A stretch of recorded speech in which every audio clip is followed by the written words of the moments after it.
Selanjutnya, berdasarkan jumlah sekolah di Palembang, sekitar 30 hingga 35% bangunan sudah mengalami kerusakan, baik ringan ataupun sedang.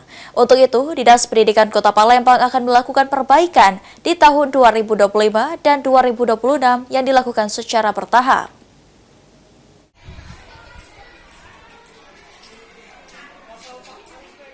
Sekitar 30-35% bangunan sekolah di Kota Palembang mengalami kerusakan, baik kerusakan ringan atau berat.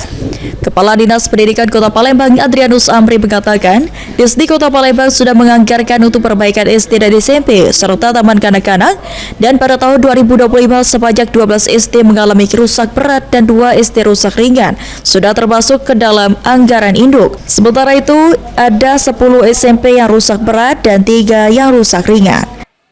Menurut Amri, perbaikan terhadap sekolah-sekolah yang mengalami kerusakan ringan ataupun berat akan dilakukan secara bertahap di tahun 2025 dan di tahun 2026.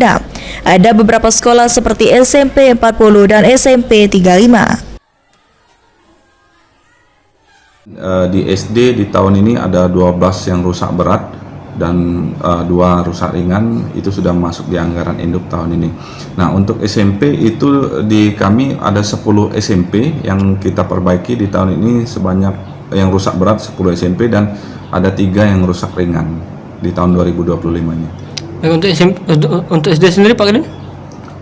Untuk SD sebanyak 12 yang rusak beratnya dan 2 rusak sedang. Itu sudah kita anggarkan perbaikan di tahun ini. Ditambahkan Amri, pada tahun selanjutnya, Distrik Palembang akan memperbaiki sebanyak 99 SD dan 31 SMP yang mengalami kerusakan ringan atau berat. Dana perbaikan menggunakan APBD dan APBN. Ilham Wahyudi, PAL TV.